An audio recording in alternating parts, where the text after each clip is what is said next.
Noong gabing tinawag akong kasambahay ng sarili kong anak sa loob mismo ng sarili kong bahay. Sa harap pa ng kanilang mga mayayaman na kamag-anak. Ang hiya na yon, ang kahihiyan halos pumatay sa akin. Parang sinampal ako ng katotohanang hindi na pala ako ang reyna ng sarili kong palasyo. Sa loob ng maraming taon, ako ang naging ilaw ng tahanan. Ako ang nagbuno sa lahat ng gastos, sa pag-aayos ng bahay, sa paghahanda ng kanilang mga handaan. Siguro, pati gastos sa kanilang kasal noon, ako pa rin ang nagbayad. Pero para sa kanila isa lang akong anino. Nag-isa sa gitna ng sarili kong tahanan. Walang pakialam. Hanggang sa dumating ang araw na inisip nilang wala na akong silbi. Umalis ako noon dala lang ang aking pitaka. Akala nila talo na ako. Hindi nila alam na ang yumaong asawa ko ay nag-iwan pala sa akin ng lihim na yaman. Isang malaking halaga, protektado ng isang testamento na hindi nila kailanman nakita. Ang lola na kanilang minamaliit siya na ang mga ngaso. Gusto nilang palabasin ako, pagbawalan akong magsalita. Ngayon, hindi lang ang bahay ang babawiin ko. Babawiin ko ang aking dangal. At ituturo ko sa kanila ang isang aral na ikukwento nila sa kanilang mga apo. Ito na ang simula ng pagbabalik ng katarungan. Kung naranasan mo na ring maging estranghero sa sarili mong tahanan, mag-like at mag-share nitong video. At huwag kalimutang mag-comment sa ibaba, saan kayo nanonood, ikwento ninyo sa akin ang inyong mga kwento. Sama-sama tayo. Magandang araw po sa inyong lahat. Ako si Walter Prescott, Walt na lang para sa mga kaibigan ko. Ngayon, nasa edad na ako ng 67 taon. Marami na akong nakita, marami na akong naranasan. Pero may isang bagay na hindi nila sinasabi sa atin kapag tumatanda na tayo. Hindi yung pananakit ng mga tuhod o yung mga salamin sa mata na naiiwan sa iba't ibang sulok ng bahay. Hindi rin yung mga regular na pagpunta sa doktor na parang report card na lang ng ating katawan. Ang pinaka-nakakagulat na bagay, mga kababayan, ay ang sarili ninyong mga anak.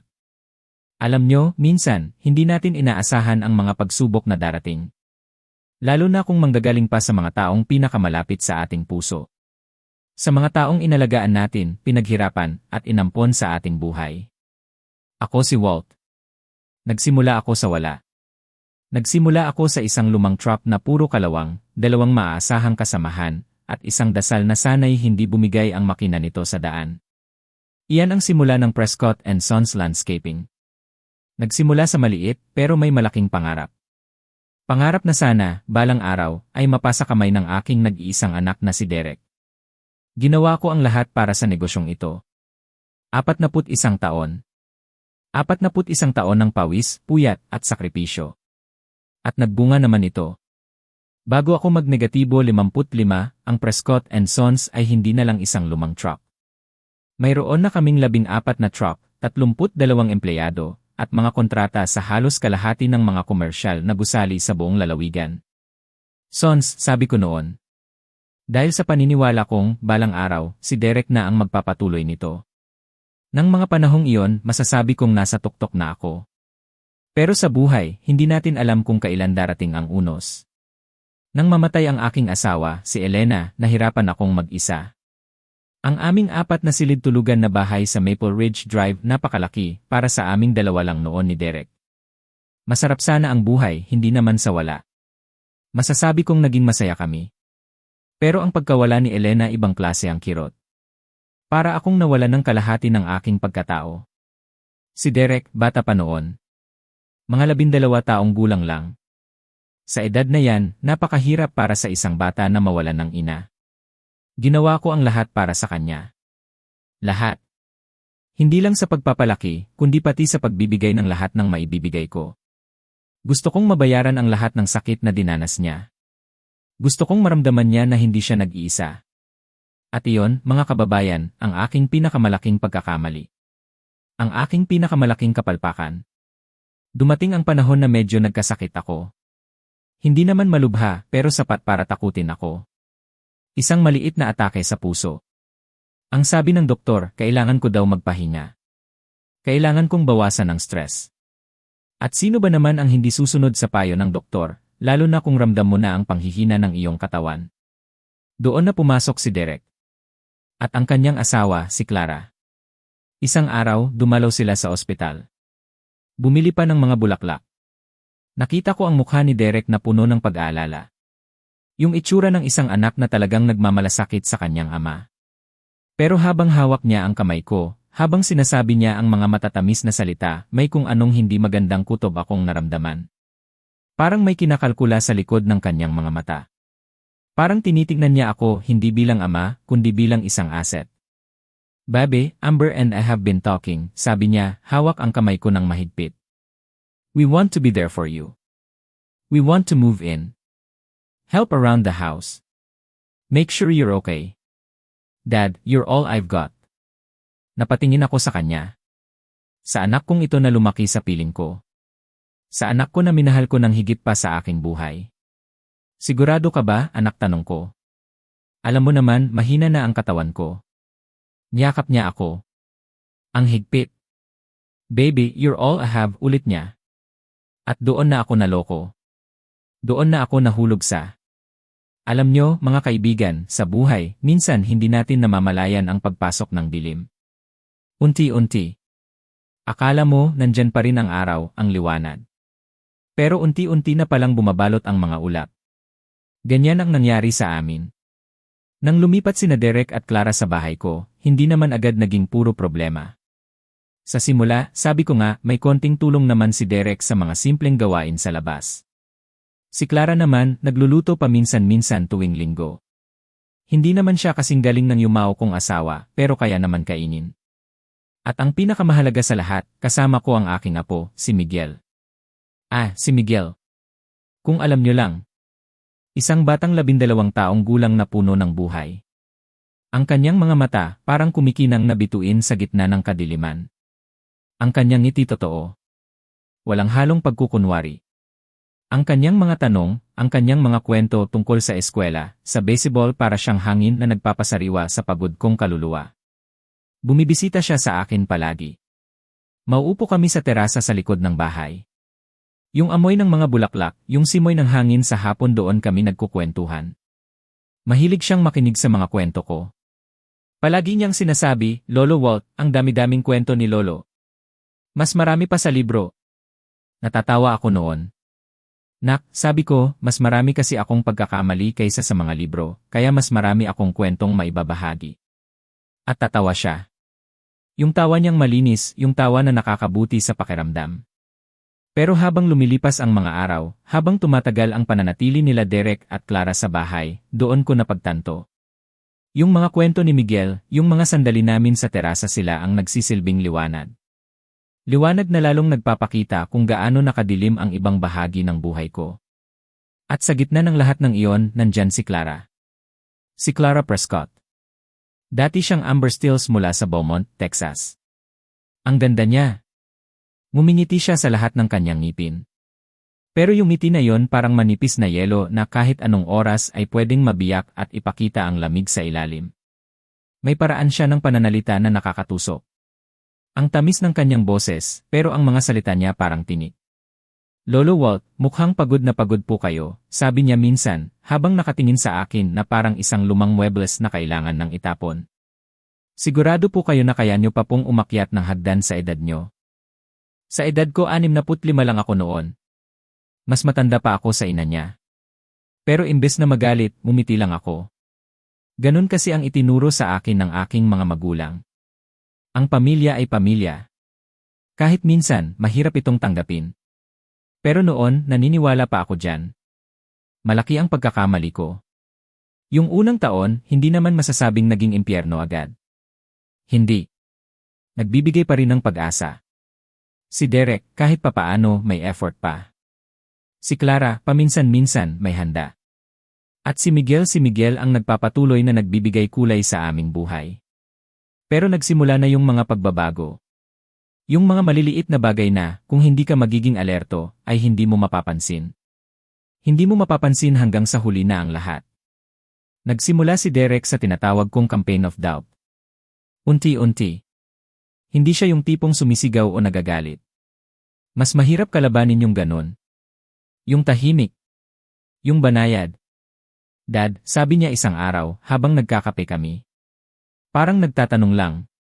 Napag-isipan niyo na po ba yung paglipat ng ownership ng kumpanya? Nakikita ko kasi, yung mga lumang paraan natin medyo nahihirapan na tayong makakuha ng malalaking kontrata. Baka mas makabuti kung may bago tayong approach. Para sa future po. Pinanood ko lang siya. Tinitigan ko ang kanyang mukha, yung mukha ng sarili kong anak. Tumingin ako sa kanya na parang sinasabi, anak, kaya ko pa to, pero sa isip ko, iba ang sinasabi ko. Hindi pa ngayon, anak. Nag-smile lang siya. Pero yung smile na yon, parang sa kanya rin, hindi umabot sa mata. At sa tabi niya, nariyan si Clara. Hindi siya nagsasalita. Pero alam mo yung pakiramdam na nandyan siya, na parang suportado niya ang sinasabi ng kanyang asawa na parang sinasabi niya, tama siya, Walt. Naririnig ko lahat. Parang chess player na tahimik na nagmamasid, habang pinapanood ang partner niyang gumawa ng unang tira. Nagsimula na akong makaramdam ng kakaiba. Yung pakiramdam na parang may bumubulong sa akin, na hindi maganda ang patutunguhan nito. Ang presensya ni Clara, kahit tahimik, ay nagbibigay ng bigat sa bawat kilos ni Derek. Parang may nagtutulak sa kanya. At hindi ko alam kung sino ang nagtutulak. O kung ano. Isang gabi, habang naghahapunan kami ako, si Derek, si Clara, at si Miguel bigla na lang nag-cleared ng throat si Derek. Alam mo yung tunog na yon, yung tunog na parang naghahanda siya. Parang nag-practice siya sa harap ng salamin. Alam mong may sasabihin siyang mahalaga. At kadalasan, kapag ganun, hindi maganda ang sasabihin. Dad, simula niya. Yung boses niya, parang may pagod. Pero alam kong peke lang iyon. Alam niyo po, napakarami niyo nang nagawa sa buhay. Pinaghirapan niyo po ang lahat ng ito. Siguro po, panahon na para magpahinga na kayo ng tuluyan. Natigilan ako. Napatingin ako kay Derek, tapos kay Clara. Nakatingin lang siya sa plato niya, parang doon nakasulat ang mga sikreto ng mundo. Walang reaksyon. Walang anumang emosyon. Nagpatuloy siya. Paano po kung ipasign nyo na lang po sa akin ang kumpanya, ako na po ang bahala sa lahat. Prescott & Sons pa rin po ang pangalan. Pero ako na po ang mamamahala. Natahimik ang buong lamesa. Pati si Miguel huminto sa pagkain. Ang tunog lang ng relo sa dingding ang maririnig. Biglang bumigat ang pakiramdam ko. Yung puso ko parang gusto nang kumawala. Hayaan nyo akong pag-isipan yan, anak, sabi ko. Mahinahon lang. Pero sa loob ko alam kong hindi iyon mangyayari. Hindi ko ibibigay ang pinaghirapan ko sa kanya. Hindi na yon. Hindi kailanman. Pero iyon pala ang pinakamasakit na desisyon. Yung simpleng hindi na yon, na sinabi ko ng mahinahon, iyon pala ang simula ng katapusan. O baka simula ng isang bagong kabanata. Isang kabanata na puno ng kadiliman. Pagkatapos ng hapunan na yon, parang may nagbago. Ang hangin sa bahay, parang lumamig. Ang mga pag-uusap naging maikli. Si Clara, hindi na nagluluto tuwing linggo. Si Derek, mas madalas na nasa opisina ko. Nakikita ko siyang nasa labas ng pinto, nakikita kong pinapatay niya ang tawag kapag nakikita niyang papalapit ako. Nagsimula na akong maging mas maingat. Mas mapagmasid. Napapansin ko na ang mga bagay na dati hindi ko pinapansin. Yung mga dokumento ko sa lamesa, parang nagalaw. Yung mga sulat na dumarating, parang binuksan na tapos idinikit lang ulit. Tapos, dumalaw yung abogado ko, si Atty. Mateo Santos. Pareho kami ng edad, mga 6 na pula na. Matagal na kaming magkakilala. Professional. Tapat. Nung nalaman ni Derek na dumalaw si Atty. Mateo, nagtanong siya. Medyo may pagkakulit. Bakit po kaya nandito si Mang Mateo, Dad, may problema po ba? Wala, anak. May pinag-uusapan lang kami tungkol sa mga papeles, sabi ko. Pinilit kong maging kalmado. Pero alam kong nakikita niya ang pag-aalala sa mukha ko. Ngumiti siya. Yung ngiting parang alam niya ang lahat. Yung ngiting parang sinasabi niya, hindi ka makakatakas, lolo. At doon ko napagtanto kailangan kong kumilos. Mabilis. Kailangan kong protektahan ang aking sarili. At higit sa lahat kailangan kong protektahan ang kinabukasan ni Miguel. Yung batang iyon siya ang tanging liwanag ko. Hindi pwede siyang madamay sa kadilim na ito. Ang simpleng pagtanggi ko sa gusto ni Derek ay hindi lang isang pagtanggi. Ito ay isang paglalagay ng harang sa kanilang plano. At alam ko, sa kaibuturan ng aking puso, na hindi sila titigil hanggat hindi nila nakukuha ang gusto nila. Ang dilim ay nagsisimula ng kumalat. At ako naman kailangan kong humanap ng paraan para makalaban. Para sa aking sarili. Para sa aking dangal. At higit sa lahat para kay Miguel. Minsan, ang mga pinakamasasakit na sugat ay hindi nagmumula sa sigawan o awayan. Hindi sa malakas na pagbabasag ng mga gamit. Nanggagaling ito sa mga salitang binibitawan ng mahinahon sa mga tingin hindi tumatama sa mata sa mga kilos na puno ng pangako pero walang laman. Ganoon nagsimula ang pagguho. Pagkatapos ng mga unang buwan, napansin ko na ang pagbabago. Hindi agad malaki.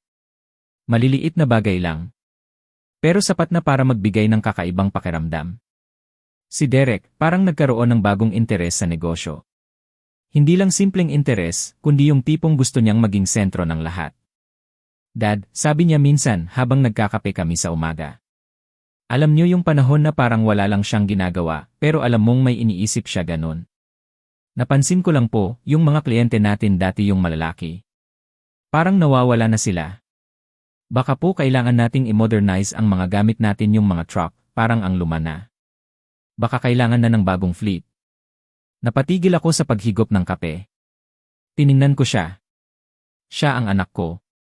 Yung anak na pinagkatiwalaan ko ng aking buhay, ng aking negosyo. Derek, sabi ko, ang mga gamit na yan, sila ang bumuhay sa atin. Hindi lang natin sila basta pwedeng palitan. Ngumiti lang siya.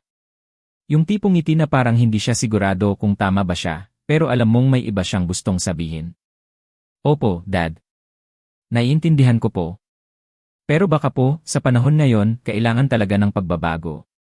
Para sa kinabukasan po natin. Kinabukasan po natin. Parang kami lang dalawa ang may kinabukasan.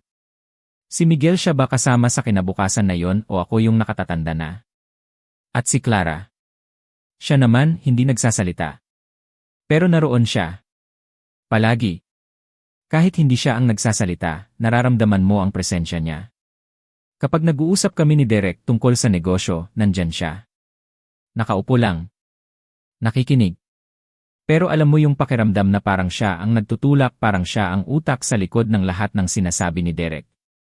Parang sa chess, siya yung player na tahimik lang, pero alam mong siya ang nag-isip ng bawat galaw. Nakakakilabot.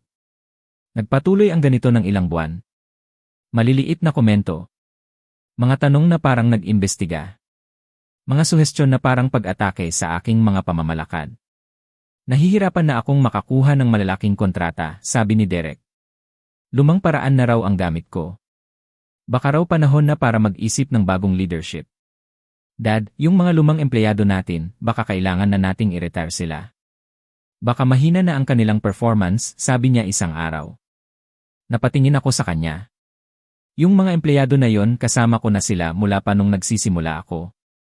Mga tapat. Mga masisipag. Sila yung mga taong nakasama ko sa hirap at ginhawa. Sila ang mga taong, kung may problema ang kumpanya, sila ang unang nag-aalok ng tulong. Derek, sabi ko, medyo tumataas na ang boses ko, sila ang bumubuo ng kumpanyang ito. Sila ang dahilan kung bakit tayo nandito ngayon. Hindi natin sila pwedeng basta na lang itapon. Napayo ko siya. Tahimik. At sa likod niya, nandoon ulit si Clara. Nakatayo lang. Walang kibo. Pero parang sinasabi ng kanyang presensya, tama si Derek. Gawin mo na. Nagsimula na akong makaramdam ng pagod. Hindi sa pisikal. Sa emosyonal. Pakiramdam ko, nilalason nila ang aking kaisipan. Pakiramdam ko, unti-unti nila akong inihihiwalay. At then, dumating ang gabi ng hapunan. Yung hapunan na hindi ko malilimutan. Yung hapunan na nagpabago ng lahat. Nandoon kaming apat. Ako, si Derek, si Clara, at si Miguel. Kumakain kami. Tahimik. Alam niyo yung katahimikan na mabigat, yung katahimikan na parang may sasabog ganon. Biglang huminto si Derek sa pagkain. Nag-cleared ng throat. Yung tunog na alam mong may mahalaga siyang sasabihin. Yung tunog na parang nag-practice siya ng ilang beses sa harap ng salamin. Dad, simula niya. Yung boses niya parang dinudugo. Pero alam kong peke lang iyon. Alam niyo po, sobrang pinaghirapan niyo ang lahat ng ito. Naisip ko lang po siguro po, panahon na para magpahinga na kayo. Para ma-enjoy niyo na po ang buhay. Ang gusto ko lang naman po kung pwede pong ipasign nyo na po sa akin ang kumpanya. Ako na po ang bahala sa lahat. Prescott and Sons pa rin po ang pangalan, syempre. Pero ako na po ang mamamahala. Natigilan ako. Ang lahat ng nasa lamesa natigilan. Pati si Miguel nahinto sa pagkain. Tiningnan ko si Derek. Tapos tumingin ako kay Clara. Nakatingin siya sa plato niya. Para siyang may nakikitang napakalaking bagay doon. Hindi ko alam kung ano. Parang sinusuri niya ang bawat piraso ng kanyang pagkain habang hinihintay ang susunod na mangyayari. Ang puso ko parang bumigat ng sobra. Ang negosyong ito ang pinaghirapan ko ng 41 taon. Ang buhay ko. Naisip ko lahat ng sakripisyo ko. Naisip ko ang mga panahong halos wala na kaming makain, pero nagpatuloy pa rin ako para sa kumpanyang ito. Para sa pamilya ko. Tumingin ako ulit kay Derek. Tumingin ako sa kanyang mga mata. At doon ko nakita. Yung tunay na Derek. Yung Derek na gusto lang angkinin ang lahat. Yung Derek na hindi na nakakakilala ng utang na loob. Hayaan niyo akong pag-isipan yan, anak, sabi ko. Mahinahon lang. Kailangan kong maging mahinahon. Kailangan kong mag-isip. Hindi pwede akong magpadala sa emosyon. Pero sa loob ko, alam ko na ang sagot. Ang sagot ay hindi. Pero yung hindi na yon, yung simpleng pagtanggi na yon alam ko, sa kaibuturan ng aking puso, na yon ang magiging simula ng lahat. Ang simula ng pagbabago. Pagkatapos ng hapunan na yon, parang may nagbago sa hangin. Ang bahay na dati puno ng tawanan at ng mga kwento ni Miguel parang lumamig. Yung init na nararamdaman ko dati, nawala. Naging malamig. Naging parang wala lang. Hindi na mas madalas ang pagluluto ni Clara tuwing linggo. Kung minsan, kung magluluto man siya, parang nagmamadali. Parang hindi siya nag-enjoy. At si Derek, mas madalas na nasa opisina ko. Nakikita ko siya sa labas ng pinto, may hawak na cellphone. Kapag nakikita niyang papalapit ako, bigla niyang pinapatay yung tawag. Nagdadahilan na lang. Wala lang, Dad. May kausap lang po akong supplier. Nagsimula na akong maging alerto. Mas mapagmasid. Yung mga dokumento ko sa lamesa, parang hindi na nasa dati nilang pwesto. Yung mga importanteng papeles ko, parang may naggalaw. Yung mga sulat na dumadating, napapansin kong parang may bakas ng pagbubukas at pagdidikit ulit. Ang mga sobrang dating buo, ngayon ay parang may pilat. Masakit. Masakit isipin na nangyayari ito sa loob mismo ng aking tahanan. Sa loob mismo ng aking pamilya.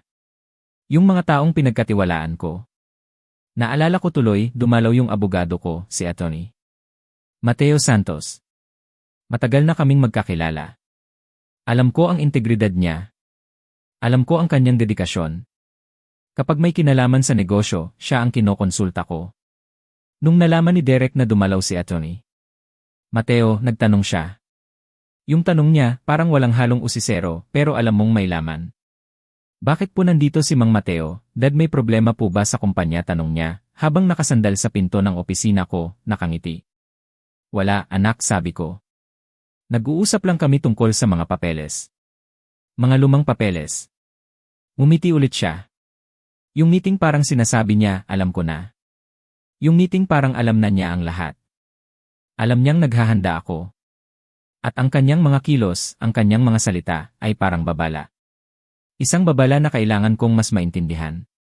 Yung simpleng pagtanggi ko sa gusto ni Derek, yung hindi na yon, hindi pala iyon ang katapusan. Mukhang iyon pala ang simula ng isang laro. Isang laro kung saan kailangan kong maging mas matalino. Kailangan kong maging mas handa. Kailangan kong harapin ang dilim na papalapit.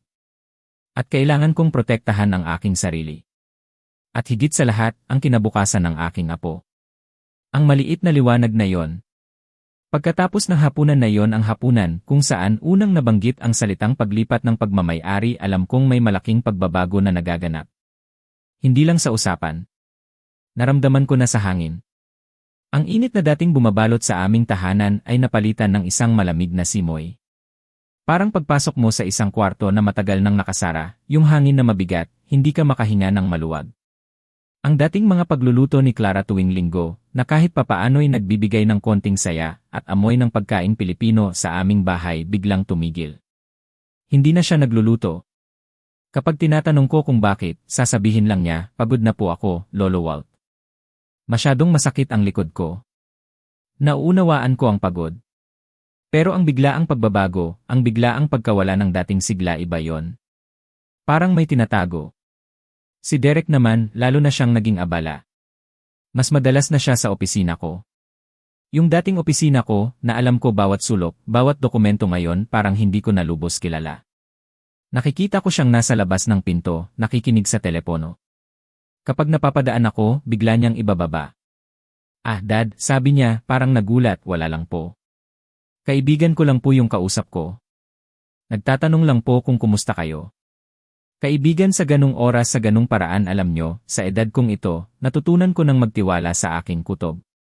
At yung kutob ko noon, nagsasabi na sa akin na may hindi tama. May hindi tama sa mga kilos niya. Hindi lang simpleng pag-aalala ng isang anak. Ito ay parang pag-aalala na may agenda. Nagsimula na akong maging mas mapagmasid. Mas maingat. Dati, alam ko kung saan nakalagay ang bawat papel. Alam ko kung nasaan ang mga kontrata. Pero ngayon parang may nag-aayos. Yung mga dokumento na nasa ibabaw ng lamesa ko, minsan nasa ilalim na. Yung mga lumang folder na nakaayos ayon sa petsa, parang nagalaw. Parang may naghahalungkat. Naisip ko, baka ako lang ang nag-isip nito. Baka dahil sa edad ko, nagiging paranoid na ako. Baka ilang ako. Pero hindi. Hindi eh. May mga senyales na hindi pwedeng baliwalain. Yung mga sobrang natatanggap ko galing sa bangko o galing sa mga supplier minsan, napapansin kong hindi na maganda ang pagkadikit. Parang binuksan na tapos pinilit lang isara ulit. Bakit nila gagawin iyon? Ano ang hinahanap nila? Sinubukan kong kausapin si Derek tungkol dito. Derek, anak, sabi ko, napansin ko lang, yung mga papeles ko rito sa opisina parang nagalaw. May nawawala ka bang hinahanap? Tinignan niya ako. Yung tingin niya, parang nagsasabi ng, ay, ganun po ba, Dad, hindi ko po alam. Pero yung ekspresyon niya parang may tinatago. Parang nagsasabi ng, gusto ko sana kayong tulungan, pero hindi ko kaya. Hindi ko lubos maintindihan. Pero ramdam ko may mali. Sa mga panahong ito, palagi kong naiisip si Atty. Mateo Santos. Yung abogado namin. Matagal na kaming magkakilala. Alam kong maaasahan ko siya. Kapag may mga komplikadong bagay sa negosyo o sa mga papeles ko, siya ang kinukonsulta ko. Naisip ko, baka kailangan ko siyang makausap. Hindi lang para sa negosyo, kundi para sa personal kong mga bagay. Kailangan kong malaman kung ano ang mga legal na proteksyon ko. Kung ano ang mga karapatan ko. Kaya isang araw, nagpaalam ako kay Derek na bibisitahin ko daw si Atty. Mateo. Nagdahilan lang ako na may mga lumang dokumento lang na kailangan kong ipacheck. Ah, opo, Dad. Sige po. Mag-iingat po kayo, sabi niya. Yung boses niya, parang okay lang. Parang hindi siya nag-aalala. Pero parang gusto niyang malaman kung anong pag-uusapan namin. Pagdating ko sa opisina ni Atty. Mateo, sinalubong niya ako ng mainit na pagbati. Alam niyo yung pakiramdam na welcome ka na nandito ka sa tamang lugar ganon. Mateo, sabi ko, may mga bagay lang akong gustong ipa-review. Mga personal na bagay. Pati na rin yung mga papeles ng kumpanya. Umupo kami. Nagtimpla siya ng kape. Yung kape niya, mabango. Yung amoy pa lang, parang nagpapagaan na ng loob. Walter, sabi niya, ano ba ang bumabagabag sa'yo mukhang hindi ka mapakali? Sinimulan kong ikwento sa kanya ang mga napapansin ko. Yung pagbabago sa kilos ni Derek. Yung tahimik na presensya ni Clara. Yung mga dokumentong nagagalaw. Yung mga sulat na binubuksan. Inamin ko sa kanya, Mateo, alam kong baka ilang ako. Pero pakiramdam ko may gumagalaw sa likod ko. Hindi ko lang masigurado kung ano. Nakikinig lang si Atty. Mateo. Seryoso ang kanyang mukha. Hindi siya sumisingit. Hinayaan niyang mailabas ko lahat ng aking nararamdaman. Nang matapos ako, nagkaroon ng mahabang sandali ng katahimikan. Yung katahimikan na puno ng pag-iisip. Tapos nagsalita siya. Mahinahon. Pero may bigat ang bawat salita. Walter, sabi niya, sa tingin ko, tama ang kutob mo. Mahalaga na may nagtitiwala ka na tulad ko.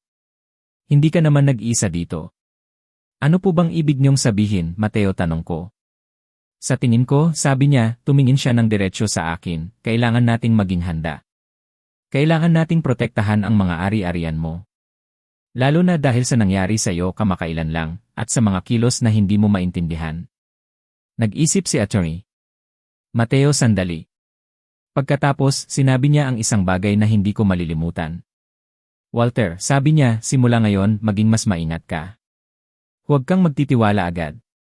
At paghandaan natin ang lahat. May mga hakbang na pwede nating gawin. Mga legal na paraan para masigurado na ang lahat ng pinaghirapan mo ay mapupunta sa tamang tao.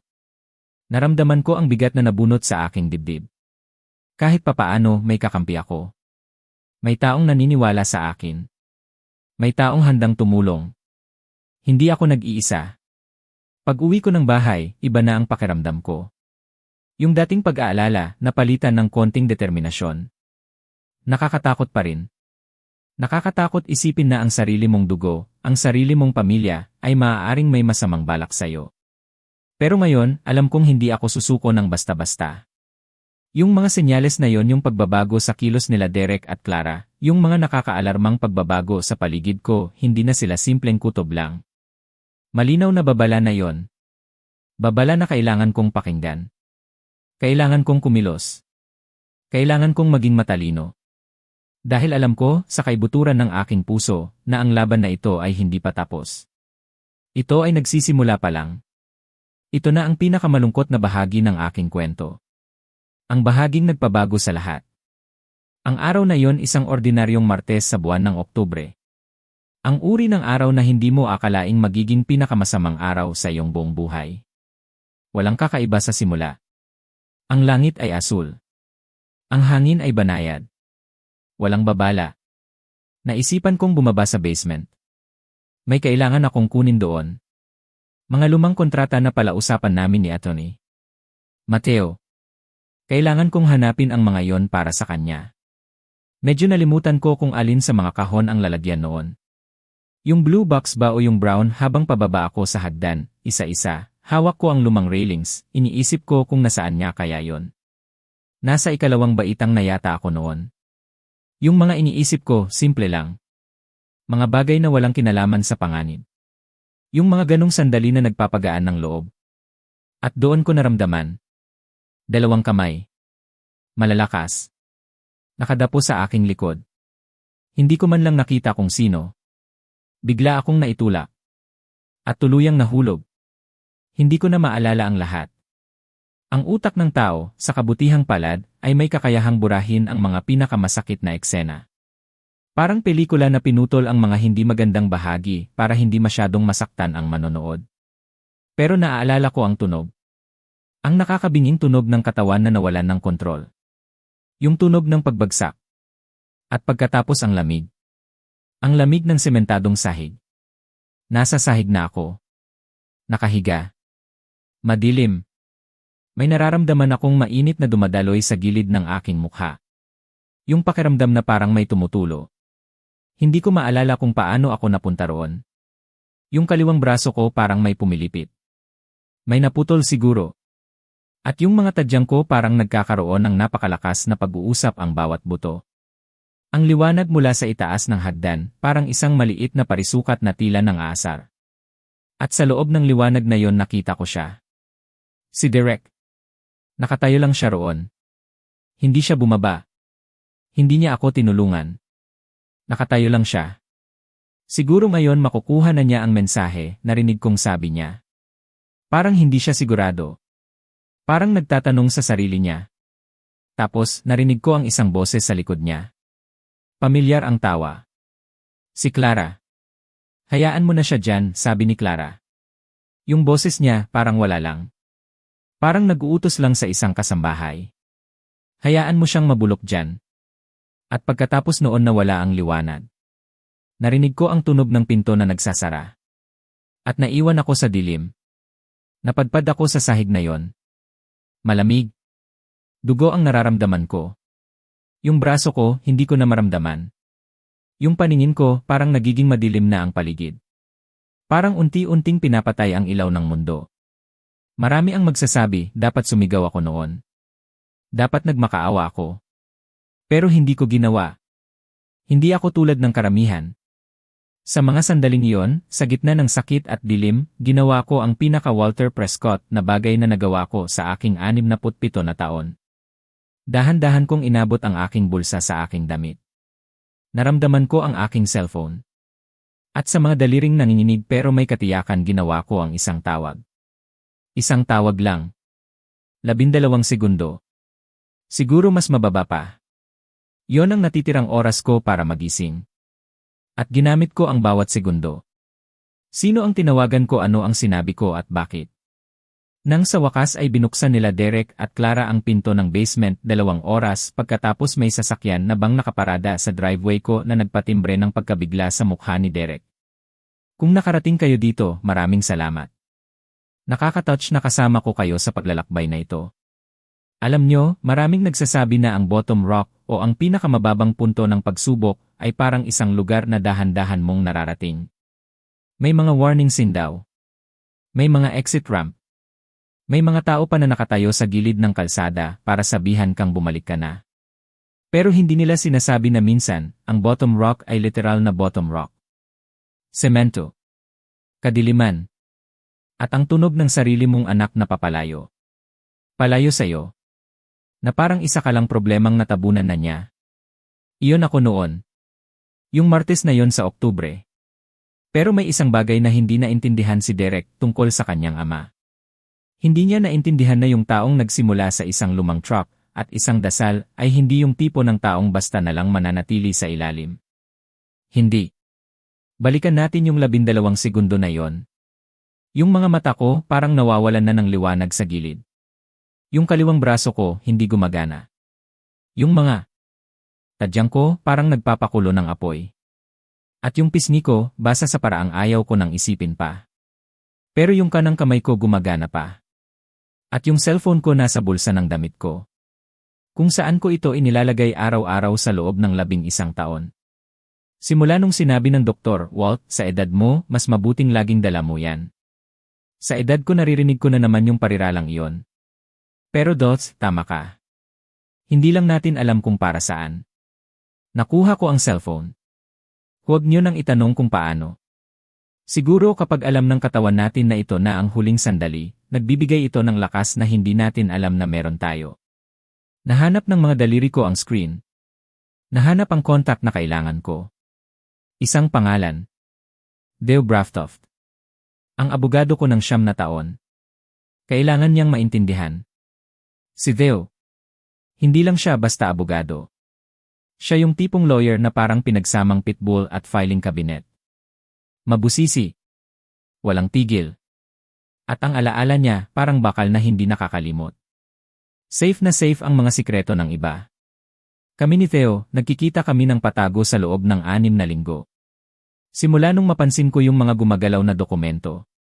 Yung mga binuksang sulat. At yung paraan ng pagtingin ni Derek sa bawat usapan ko na hindi siya kasali. 6 na linggo ng tahimik, maingat at may plano. Ang hindi alam ni Derek. Ang hindi alam ni Clara, na may ngiting parang porselana at matang mahilig sa pag-compute habang tinitingnan ang green beans, ay kami ni Theo ay naghahanda na. Dahan-dahan. Maingat. Binabago ang aking buong plano sa buhay. Parang pagdisarma ng bomba. Nang hindi nalalaman ng bomba na idinidismarma na ito. Pero hindi pa tapos. 2 piraso ng papel na lang ang kailangan. 2 piraso na hindi pa napipirmahan. At habang nakahiga ako sa sahig na yon, alam ko. Alam ko sa pinakamatindi kong pagkaunawa na kung mawawalan ako ng malay nang hindi ko magagawa ang tawag na ito, kung mawawala na ako sa dilim na yon at maunahan ako ni Derek sa mga papeles, lahat ng pinaghirapan ko sa loob ng 41 taon ay mapupunta sa kamay ng taong kusa akong itinulak. Hindi na yon. Hindi na yon, anak. 2 beses tumunog ang telepono. Walt. Yung boses ni Theo. Agad na alerto. Alam mong handa siya. Late na, Walt. Nasa basement ka ba? Yung boses ko parang hindi na akin. Manipis. Basag. Nahulog, sabi ko. Nasaktan. Mateo. Makinig ka. Isang sandali ng katahimikan. Tapos mahinang sabi niya, nakikinig ako. Yung mga papeles, sabi ko. Yung dalawang hindi pa natin napipirmahan. Walt. Mateo, sabi ko, gamit ang boses na ginagamit ko sa mga negosasyon. Yung boses na nagsasabing, tumigil ka sa pagsasalita at pakinggan mo ako. Ilipat mo lahat. Yung bahay, yung negosyo, yung mga accounts. Lahat. Ilipat mo sa trust ni Miguel ngayong gabi. Kahit anong pwede mong gawin ngayong gabi, gawin mo na. Yung iba, pagkagising ko. Isa pang katahimikan. Mas mahaba ngayon. Walter, sabi niya, kailangan mong sabihin yan ng malinaw para sa record. Nire-record ko ang tawag na ito. CJ. Ako, si Walter Prescott, sabi ko, hindi ko alam kung saan ko nakuha ang lakas ng boses na yon. Nagsasabi sa aking abogado, si Theodore Braftoff, na ipatupad ang paglilipat ng lahat ng pangunahing ari-arian sa Nolan Prescott Trust, may bisa kaagad, habang hinihintay ang aking pirma pagka-recover ko. Derek Prescott at Amber Prescott ay dapat tanggalin bilang mga benepisyaryo. Naiintindihan ko, sabi ni Theo. Tapos, nawala na yung pagkaabogado niya. Walt, sino ang gumawa nito sa'yo? Pero yung dilim mukhang ayaw na niyang maghintay. Hindi ko na maalala ang sumunod. Naiwan ako roon. Sa sahig na yon. Malamig. Madilim. Ang bawat hibla ng aking katawan ay sumisigaw sa sakit. Yung pakiramdam na para kang binagsakan ng 10 malalaking bato. Yung pakiramdam na hindi mo na alam kung nasaan ka na. Ang kaliwang braso ko parang wala na. Hindi ko na mabigyan ng utos. Naputol na yata ang koneksyon sa pagitan ng utak at ng aking braso. At yung mukha ko nararamdaman ko ang init ng dugo. Ang dugo na patuloy na dumadaloy. Ang liwanag sa itaas, parang isang maliit na bintana patungo sa mundo ng mga buhay. Yung mundo na unti-unti nang nawawala sa paningin ko. Yung mga gilid ng aking paningin nagdidilim na. Parang unti-unting pinapatay ang ilaw. Pero sa gitna ng lahat ng iyon may isang bagay na gumana. Ang kanang kamay ko. Tumatakbo pa rin ang mga daliri ko. At alam ko kung nasaan ang cellphone ko. Nasa bulsa ng aking damit. Kung saan ko iyon inilalagay araw-araw. Araw-araw sa loob ng 11 taon. Simula nung sinabi ng doktor, Walt, sa edad mo, mas mabuting laging dala mo yan. Docs. Tama ka. Hindi ko lang alam kung bakit. Hindi ko alam na ang dahilan pala ay hindi para sa kaligtasan ko, kundi para sa pagliligtas ng lahat ng aking pinaghirapan. Sa isang iglap, naisip ko ang kailangan kong gawin. Kailangan kong gumalaw. Hindi ako pwedeng manatili dito. Hindi ako pwedeng basta na lang maghintay na mamatay. Ang utak ko, kahit parang nahihirapan, ay alam kung ano ang dapat gawin. Parang may sariling buhay ang mga daliri ko. Gumapang ako ng bahagya. Naramdaman ko ang ibabaw ng aking damit. Yung bulsa. Dahan-dahan sobrang dahan-dahan hinugot ko ang cellphone. Hindi ko alam kung paano. Siguro, yung katawan ko, alam niya kung ano ang gagawin sa mga ganitong sitwasyon. Nagbibigay ito ng lakas na hindi mo alam na meron ka pala. Naramdaman ko ang malamig na metal ng cellphone. Ang manipis na screen. Kahit nanginginig ang mga daliri ko, alam ko ang gagawin. Hinahanap ko ang contact. Ang contact na kailangan ko. Ang unang naalala ko pagkatapos ng lahat ay ang amoy. Amoy ng gamot. Amoy ng ospital. Tapos yung tunog. Yung mahinang beeping ng makina na parang nagsasabi na buhay pa ako. Buhay pa. Isang konsepto na noon lang sa mga sandaling iyon ay halos nawala na sa akin. Naramdaman ko ang bigat sa aking kaliwang braso. May benda. May benda rin sa ulo ko malapit sa tenga ko. 3 tadyang ko ang masakit. At ang sabi ng doktor, malakas daw ang tama ng ulo ko. Ang ibig sabihin ng malakas sa medical term, alam nyo na nakamatay. Pero heto ako. Buhay. Nang mag-focus na ang mga mata ko, ang unang nakita ko ay hindi doktor. Hindi rin nurse. Isang pamilyar na mukha. Si Aling Gloria. Yung kapitbahay namin, yung nasa tapat lang. Isang retiradong guro. Mahilig sa crossword puzzle. Alam niya lahat ng nangyayari sa kapitbahayan. Walt, sabi niya, yung boses niya, parang naiyak pero pinipilit maging matatag. Nakakatuwa at gising ka na. Nakakatakot ka, Walt Prescott. Gloria, sabi ko. Parang buhangin ang lalamunan ko. Paano ako napunta dito? Narinig ko po ang ingay, sabi niya. Nandoon po ako sa terasa namin. Tapos tahimik. Parang may mali. Kaya lumapit po ako sa bahay niyo. Nakabukas po ang pinto sa harap. Nakita ko po kayo sa baba. Nandoon po kayo sa sahig. Napatitig ako sa kanya. Siya ang nakakita sa akin. Siya ang tumulong sa akin. Buhay ko po ang nailigtas niyo, Aling Gloria, sabi ko. Ngumiti siya, yung tunay na ngiti. Naku, Walt. May tumulong lang talaga. Nakita ko po kayo. Tinawagan ko po ang emergency. Umayos siya ng upo, parang maestra na nagbibigay ng leksyon. Buti na lang at may cellphone ka sa tabi mo, Walt. Dumating ang mga doktor at nurse. Sinuri nila ako. Inayos ang mga gamot. Pero ang pinakamahalaga, buhay ako. Buhay ako. Halos 1 oras ang lumipas bago sila dumating. Sina Derek at Clara. Ang aking anak. Ang aking manugang. Gusto kong isipin na sila ang unang magiging nandito. Pero hindi pala. Dahan-dahan nilang binuksan ang pinto ng kwarto. Si Derek nauuna. Si Clara nasa likod niya. Yung posisyon nila parang laging ganon. Si Derek ang bibig ng plano. Si Clara ang tahimik na tagapagpatupad. Nag-ayos si Derek ng mukha. Yung ekspresyon ng anak na nag-aalala. Pwedeng manalo ng award sa acting. Dad. Sabi niya, lumapit sa kama. Hinawakan niya ang kamay ko. Yung kamay na, ilang oras lang ang nakalipas, ay itinulak siya. Dad, hindi po namin alam. Akala po namin lumabas lang kayo. Hindi po namin alam na nasa basement po kayo. Hinanap ka po namin sa buong bahay. Pinakinggan ko lang siya. Alam ko, kapag hinayaan mong magsalita sila ng matagal, mapupuno nila ang mga patlang ng mga salitang hindi nila sinasadyang sabihin. Si Clara, siya ang unang nagsalita tungkol sa basement. Kami na po ang nag-check ng basement, Walt. Naisip po namin baka doon kayo nagpunta. Talaga pong nagsisisi kami. Sobrang nagsisisi kami. Tiningnan ko si Clara. Yung mga mata niya parang mga inosenteng bata. Yung mga mata na nagsabi ng hayaan mong mabulok siya dyan. At ako nakatingin lang ako sa kanya. At mumiti ako. Hindi iyon isang masayang ngiti. Hindi rin yun ngiti ng pagpapatawad. Ito yung ngiti ng isang tao na alam niyang tapos na ang laban. Na alam niyang may ginawa na siya. Yung ngiti ng isang taong hindi natakot. Talaga naman, sabi ko. Mahinahon. Malumanay. Pero may ngiti na hindi nila maintindihan. Si Derek, habang nagsasalita pa, biglang tumigil. Yung mata niya napako sa isang bagay. Sa isang upuan sa gilid ng kwarto. Yung upuan na hindi nila tiningnan nung pumasok sila.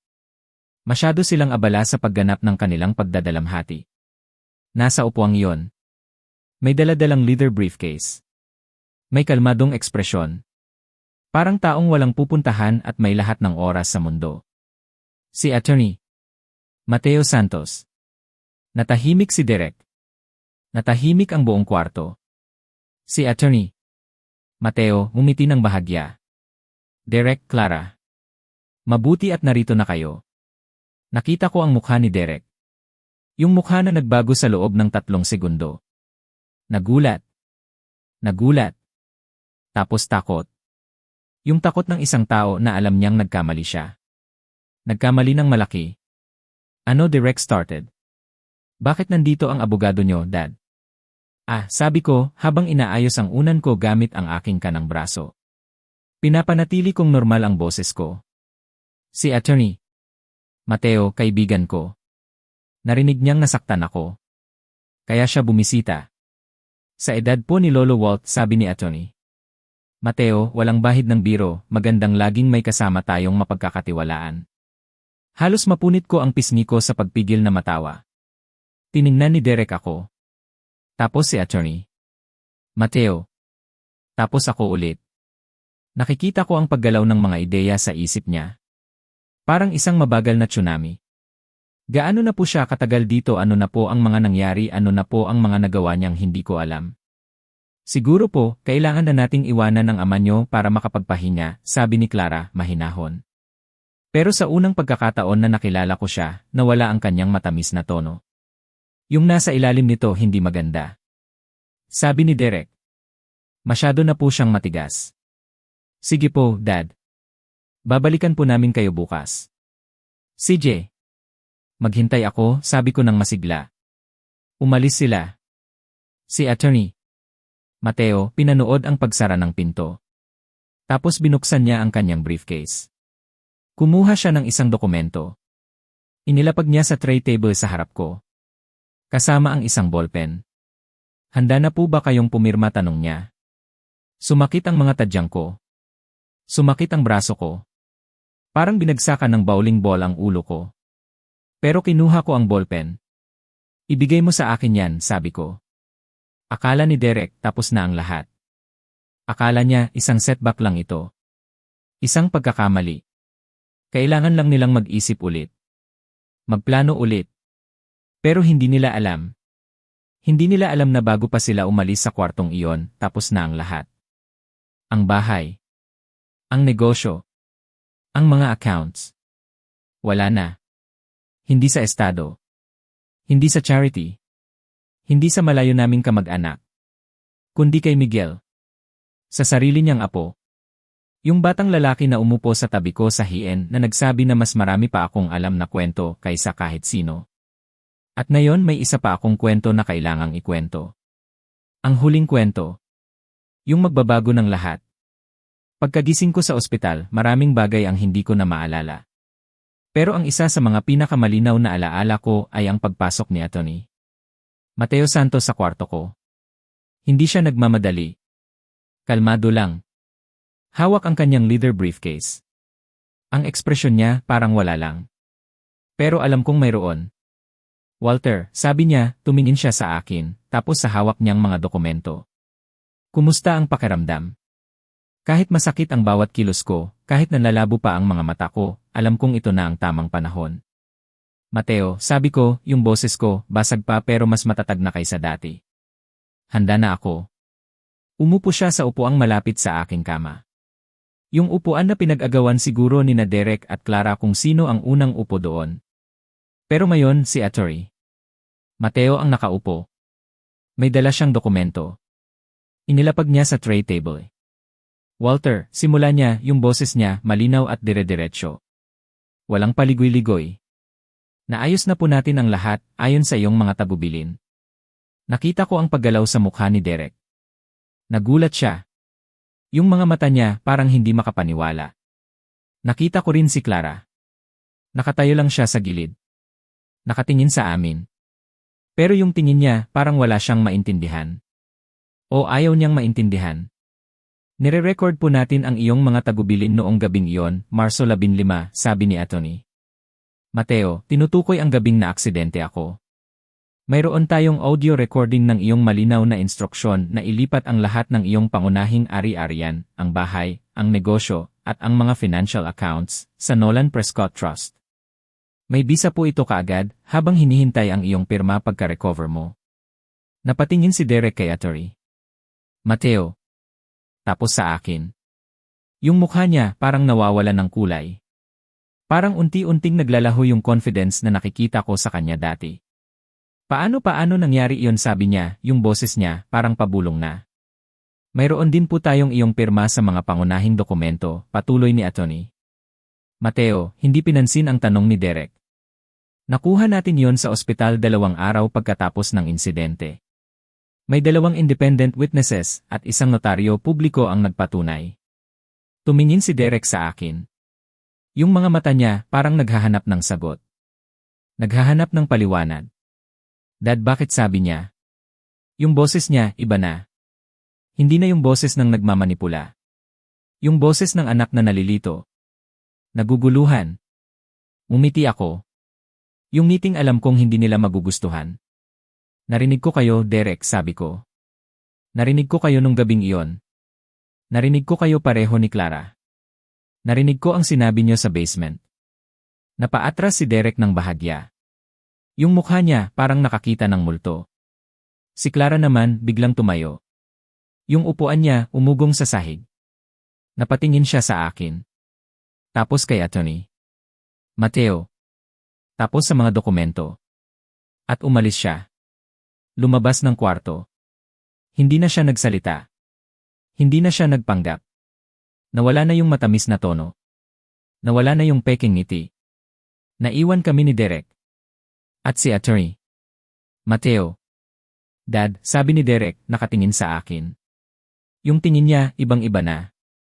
Wala nang yabang. Wala nang pagmamalaki. Tanging pagkalito at sakit lang. Hindi ko maintindihan. Bakit mo ginawa ito? Humina ako ng malalim. Yung hangin parang mabigat. Dahil narinig ko kayo, Derek, sabi ko. Narinig ko ang mga salita niyo. At nagpasya ako. Yung taong nagtayo ng pamilyang ito sa loob ng 41 taon hindi niya deserve na mabulok sa basement. Tumingin siya sa akin. Nakita ko ang luha sa mga mata niya. Yung luha na hindi ko pa nakita mula nung mamatay ang nanay niya. Yung luha ng isang taong nawalan ng lahat. Pero si Miguel, sabi niya, yung boses niya nanginginig. Ano na ang mangyayari kay Miguel? Yung tanong na yon. Yung unang tanong niya na hindi tungkol sa pera. Hindi tungkol sa negosyo. Tungkol kay Miguel. Yung apo niya. Yung apo na, sa tingin ko, ay ang tanging tunay na pamilya na natira sa akin. Si Miguel, sabi ko, tumingin ako kay Atty. Mateo, tapos bumalik sa anak ko. Si Miguel ay alagaan. Mas higit pa sa inaakala nyo. Mas higit pa sa alam niya ngayon. Nakita ko ang pagbabago sa mukha niya. Yung pagbabago mula sa galit tungo sa pagsisisi. Pero huli na ang lahat. Nakaupo siya sa tabi ko sa terasa dati, sabi ko, yung boses ko, parang may halong lungkot at pagmamahal. Nakikinig siya sa mga kwento ko. Nakikinig siya sa akin na parang tao ako na may halaga. Ano man ang mangyari sa pamilyang ito, si Miguel magiging maayos siya. Napayuko si Derek.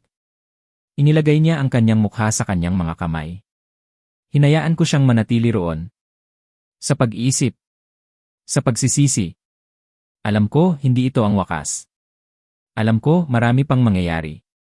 Pero sa ngayon sa sandaling ito alam kong nakahanap ako ng kapayapaan. Nakahanap ako ng hustisya. At ang hustisya na yon ay para sa akin. Para sa aking dangal. At para sa kinabukasan ng batang hindi ko kailanman bibiguin. Pag-uwi ko mula sa ospital, matapos ang ilang araw ng pagpapagaling at pag-isip, isang bagay ang malinaw sa akin. Kailangan kong harapin sila. Kailangan kong sabihin sa kanila ang katotohanan. Pero hindi sa paraang magbibigay sa kanila ng pagkakataon na makapaghanda pa. Hindi. Kailangan itong mangyari sa paraang hindi nila asahan. Kaya, binigyan ko sila ng isang araw. Yung araw ng Huwebes. Hayaan ko muna silang manatili sa kanilang mga iniisip. Hayaan ko muna silang maniwala na ang lahat ay babalik sa dati. Na lahat ng kanilang ginawa ay walang nangyari. Hinayaan ko silang magpunta sa ilusyon. Derek, Clara, sabi ko noong Huwebes ng umaga, pagkatapos ng agahan. Yung agahan na halos hindi ko nagalaw. Balak ko sanang imbitahin si Atty. Mateo mamaya. May mga bagay lang tayong kailangan pag-usapan tungkol sa kumpanya. Para sa future po natin. Natuwa sila. Nakita ko ang saya sa mga mata ni Derek. Yung pag-asa na nabuhay ulit. Si Clara naman, mumiti. Yung meeting parang sinasabi na, magaling, Walt. Mukhang nakuha mo na ang mensahe. Hindi nila alam. Hindi nila alam kung ano ang naghihintay sa kanila. Umalis si Atty. Mateo noong Huwebes. Nakipag-usap siya sa akin saglit. Nagplano kami. Inayos ang mga huling detalye. At sinigurado niya na lahat ay nasa ayos. Dumating ang Biyernes. Maaga pa lang, bumangon na ako. Masakit pa ang aking mga tadyang. Masakit pa ang aking braso. Masakit pa ang aking ulo. Pero ang isip ko malinaw. Malakas. Walang takot. Alam kong darating sila. Alam kong darating si Atty. Mateo. Nasa sala ako, naghihintay. Narinig ko ang mga yabag ni Derek at Clara sa kusina. Nag-uusap sila. Naririnig ko ang mga bulong nila. Relax ka lang, sabi ni Derek. Siguro, ipapatibay lang niya yung pangalan niya sa kumpanya. Okay lang yan. Sana nga, sagot ni Clara. Yung boses niya parang kinakabahan na. Tinawag ko sila. Derek, Clara, sabi ko, yung boses ko parang wala lang. Parang nag-aanyaya lang ng kape. Pasok kayo dito. Nandito na si Atty. Mateo. Kailangan natin itong ayusin. Narinig ko ang pagbulong ni Clara kay Derek. Tapos ang sagot ni Derek. Sige po, Dad. Pumasok sila sa sala. Magkasama. Si Derek nakatingin agad sa briefcase ni Atty. Mateo na nakalagay sa coffee table. Yung briefcase na alam niyang puno ng mga dokumento. At nakita ko sa mga mata niya yung pagbabago. Yung pagbabago na parang nakikita mo sa isang gusali bago ito bumagsak. Yung biglang pagtanggap na hindi na ito matitinad. Upo kayo, sabi ko habang nakangiti. Yung ngiti na alam kong hindi nila magugustuhan. Umupo sila. Si Derek sa isang sofa. Si Clara sa tapat niya. Nag-aalangan. Hindi alam kung ano ang aasahan. Si Atty. Mateo, hindi siya mahilig sa drama. Hindi siya yung tipong nagpapaligoy-ligoy. Dire-diretso. Malinis. Parang isang surgeon na nagdidiagnose.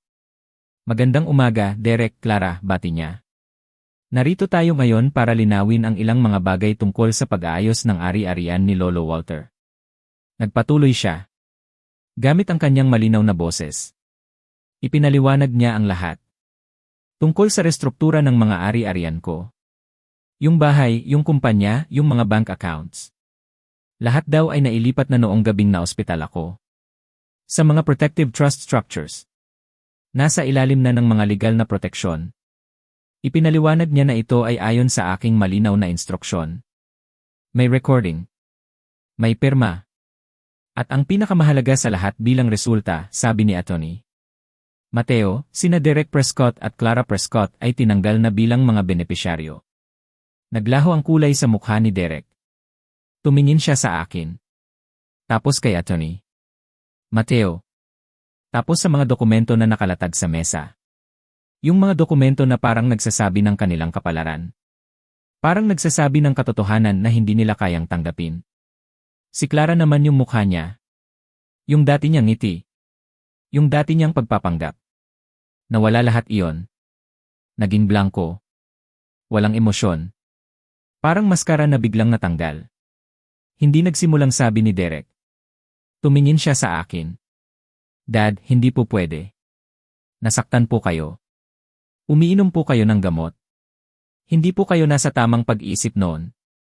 Ngumiti ulit si Atty. Mateo. Kalmado lang. Derek, sabi niya, mayroon tayong recorded call, timestamp 10 oras 47 minuto ng gabi noong insidente. Malinaw na malinaw ang instruksyon ni Walter, at ito ay kanyang sariling desisyon. Mayroon din tayong kanyang pirma sa mga pangunahing dokumento, na kinuha sa ospital 2 araw pagkatapos, na may 2 independent witnesses at isang notaryo. Nagpause siya. Inaasahan ko na maaaring magkaroon ng challenge sa kanyang mental capacity. Kaya naman po, pinaghandaan natin ito. Natigilan si Derek. Napatingin ulit sa akin. Yung mata niya puno ng pagkalito.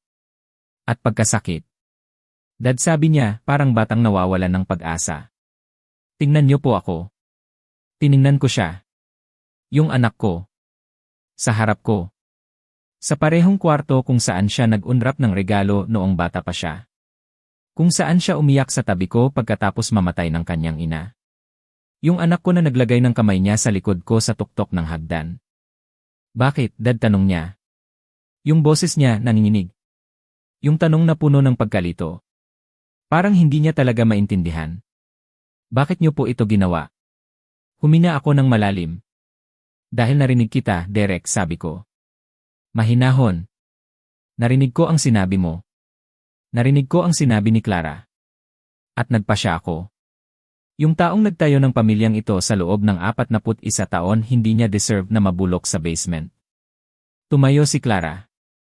Ganun na lang ang pagtayo niya, parang may nagbato ng apoy sa kanya. Yung upuan, umugong sa sahig. Sa isang segundo, akala ko ay may sasabihin siyang magpapaso sa mga pader. Nakikita ko yung galit na nagbabaga sa kanya. Pero hindi niya sinabi. Tumingin siya sa akin. Tapos kay Atty. Mateo. Tapos sa mga dokumento. At umalis siya. Lumabas siya ng kwarto.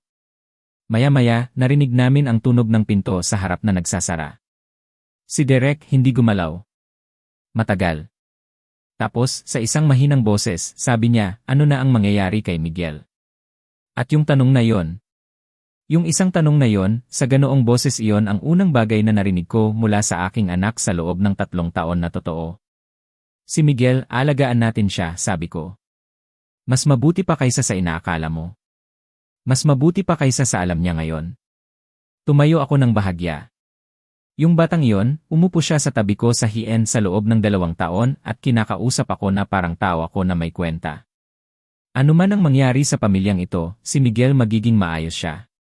Napaubaya si Derek. Inilagay niya ang kanyang mukha sa kanyang mga kamay. Hinayaan ko siyang doon. Sa kanyang pag-iisa. Sa kanyang pagsisisi. Alam ko, hindi pa ito ang katapusan. Alam kong marami pang mangyayari. Pero sa sandaling iyon alam kong nagawa ko na ang kailangan kong gawin. Napatunayan ko na ang aking punto. At ibinigay ko sa kanya ang katotohanan na kailangan niyang harapin. Sa wakas. Tapos na ang isang kabanata. Ang kabanatang iyon na puno ng sakit, pagsubok, at mga aral na mahirap tanggapin. 2 linggo. Yun lang ang binigay na panahon ni Derek at Clara para lumipat. 2 linggo para ayusin ang lahat ng kanilang mga gamit. Ang kanilang mga pangarap na nabasag. Walang sigawan. Walang awayan. Wala yung parang sa pelikula na nagwawala sila. Naging tahimik lang ang pag-alis nila. Parang strategic retreat. Alam mo yung pakiramdam na alam nilang talo na sila, kaya mas mabuting umalis na lang ng tahimik kaysa magdulot pa ng kahihiyan. Si Clara, siya ang nag-utos. Siya ang nag-manage. Parang boss na nag-aayos ng kanilang gamit para sa bagong misyon. Walang emosyon. Walang kahit anong bakas ng pagmamahal na ipinakita niya noon. Bago sila umalis, papalapit sa akin si Miguel. Yung apo ko. Yung batang nakasama ko sa hien. Yung batang nakarinig ng mga kwento ko. Siya lang yung hindi ko pinagsisisihan. Siya lang yung hindi ko pinagsisihan na nakilala ko. Hinalikan niya ako. Mas matagal kaysa sa karaniwang yakap ng isang 13 taong gulang. Naramdaman ko ang paghinga niya. Parang nanginginig. Alam kong pinipigilan niyang umiyak. Lolo Walt, sabi niya, yung boses niya, halos pabulong na lang. Hindi ko po alam. Gusto ko lang po malaman niyo na hindi ko po alam ang lahat ng ito. Umiti ako. Pinisil ko ang balikat niya. Alam ko, apo, sabi ko. At iyon ang isa sa mga dahilan kung bakit ka magiging maayos. Tumingin siya sa akin. Yung mga mata niya parang mata ng kanyang lola. Yung mata ng ina niya. Yung mga matang nakakakita ng totoo. Pwede pa rin po ba akong umupo sa hien kasama niyo, tanong niya. Napangiti ako. Umiti ng malaki. Nolan, sabi ko, ang hien na yon may pangalan mo na yon. Pagkaalis nila, parang bumalik ang katahimikan sa bahay. Pero hindi na ito yung malamig na katahimikan. Ito na yung katahimikan ng kapayapaan. Yung katahimikan ng isang taong nakapagpahinga na. Nandoon pa rin ako sa bahay sa Maple Ridge Drive. Yung bahay na binili ko noong 1988. Yung bahay kung saan lumaki si Derek. Yung bahay na akala nila ay kukunin na nila.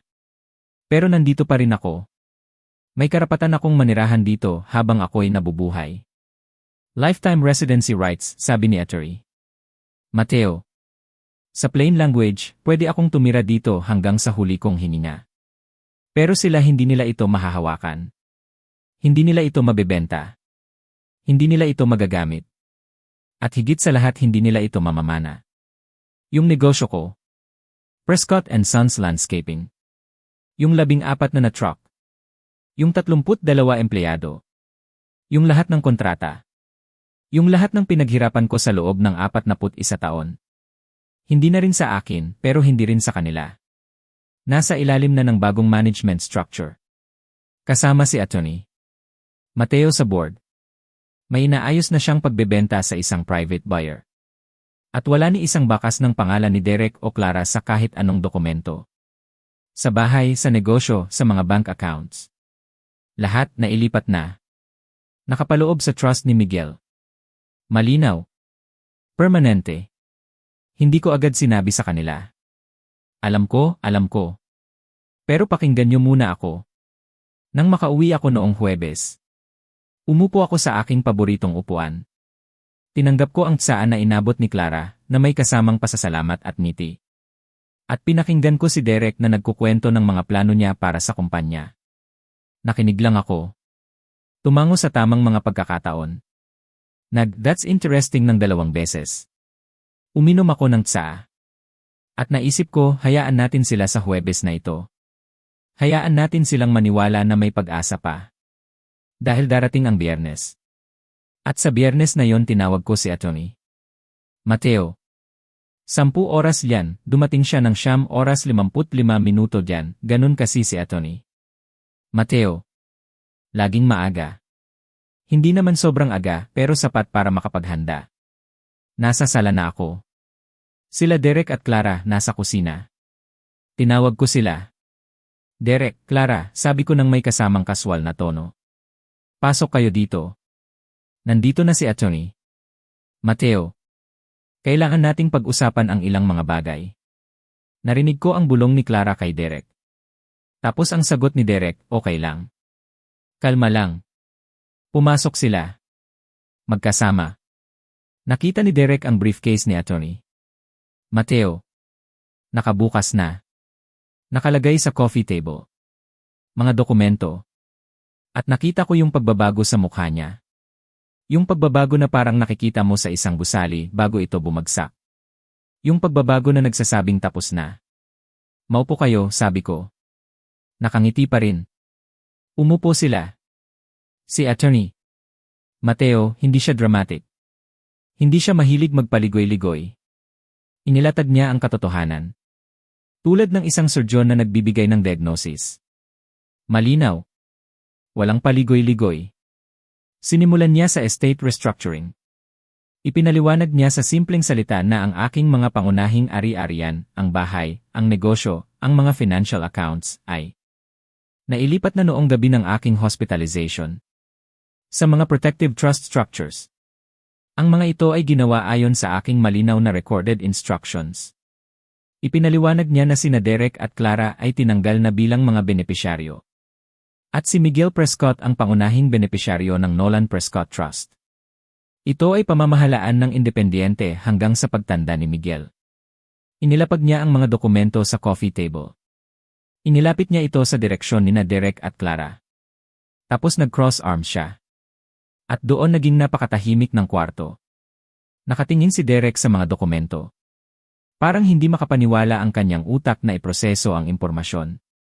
Parang frozen na computer screen. Si Clara naman yung mukha niya ay naging blanco. Nawala ang lahat ng maskara. Walang ngiti. Walang galit. Walang kahit ano. Hindi nagsimula si Derek.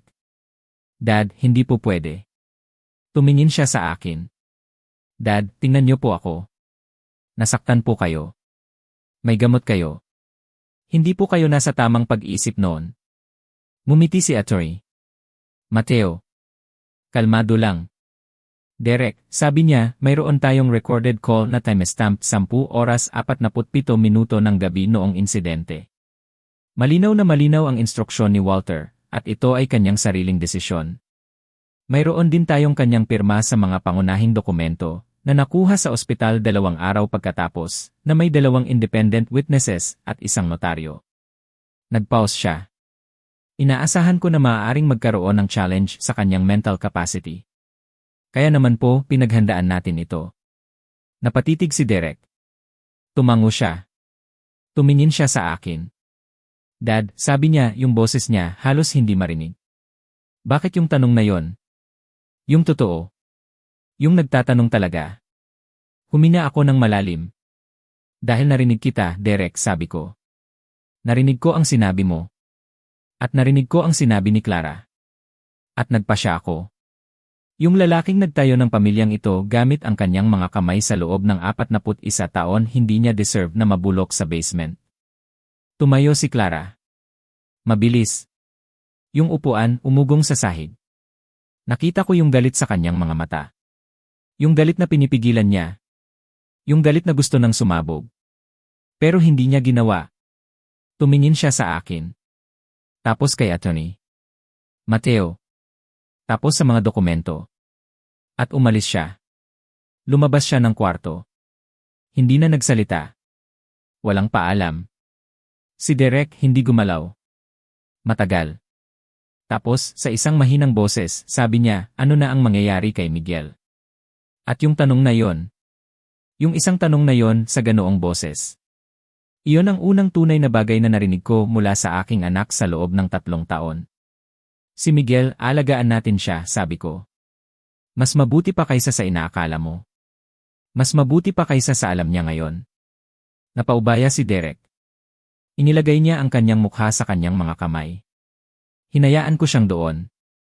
Hinayaan ko siyang maramdaman ang bigat ng kanyang ginawa. At ganoon ng 2 linggo lang, nagligpit na sila Derek at Clara.